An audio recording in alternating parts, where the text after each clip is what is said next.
एका हरणामध्ये वाघापेक्षा जास्त जोरात पळण्याची क्षमता असते, तरी पण वाघ त्याची शिकार करतो.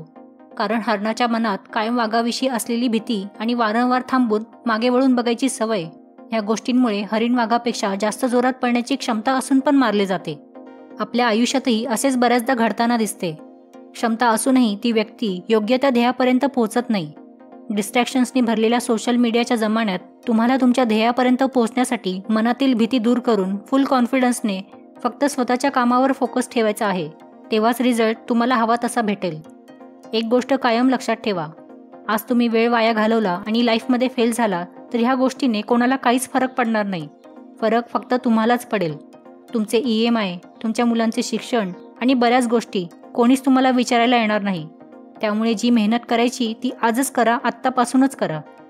विमानाने प्रवास करायचा असेल तर 2 तास आधी एअरपोर्टवर जाऊन त्याची वाट बघावी लागते आणि रिक्षाने प्रवास करायचा असेल तर घराबाहेर पडल्यावर 2 मिनिटातच ती भेटते. विमानाला एवढे महत्त्व दिले जाते कारण एक विमान बनायला 1 वर्षाचा काळ जातो आणि एक रिक्षा 1 तासात बनते. म्हणजेच तुमचं ध्येय जर मोठं असेल तर त्यापर्यंत पोचायलाही तुम्हाला वेळ लागेल, कारण मोठ्या गोष्टी घडण्यासाठी काही काळ लागतच असतो. आज शांतपणे तुमचं काम करा, उद्या तुमचं यश आपोआपच आवाज करेल. एक पाण्याची बाटली दुकानात 20 रुपयाला मिळते, हॉटेलमध्ये 40 रुपयाला आणि एअरपोर्टवर 60 रुपयाला मिळते. अशीच तुमची व्हॅल्यू वाढवायची असेल तर आपली जागा आणि विचार दोन्ही बदलावे लागेल. गोष्ट कटू असली तरी सत्य आहे. इतरांमधील दोष शोधत बसणारी व्यक्ती दुसऱ्यांचेच काय स्वतःचे पण भलं नाही करू शकत. पैसा म्हणजे प्रत्येक गोष्ट नसते हे म्हणण्यापूर्वी तुम्ही खूप पैसे कमावलेले असावेत, कारण पैशांच्या कमतरतेमुळे माणूस आतूनच नाही तर बाहेरून देखील कमजोर होतो.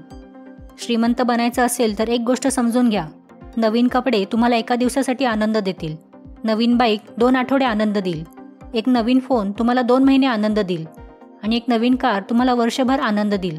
पण आपली कमाई योग्य त्या ठिकाणी इन्व्हेस्ट केली आणि त्यातून येणाऱ्या रिटर्न्समुळे तुम्ही आयुष्यभर आनंदी राहाल. सौंदर्य हे कायम चेहऱ्यापेक्षा तुमच्या बोलण्यात असू द्या, कारण चेहऱ्याचे सौंदर्य काही काळाने माणूस विसरून जातो, पण शब्द माणसाच्या कायम लक्षात राहतात.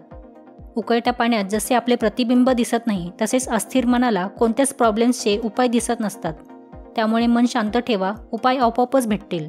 जर कोणाच्या बोलण्यामुळे चांगले किंवा वाईट व्हायला लागले तर ही पृथ्वी एकतर स्वर्ग बनेल नाहीतर नरक बनेल. त्यामुळे कोणाच्या बोलण्याकडे लक्ष देऊ नका, फक्त तेच करा जे खरं आहे आणि योग्य आहे. कोणी तुम्हाला तुमच्या चांगल्या कामाचे क्रेडिट देत नसेल, त्यामुळे आपले चांगले काम कधीच थांबवू नका. आशेचा किरण कितीही लहान असला तरी निराशेपेक्षा कधीही चांगलाच असतो.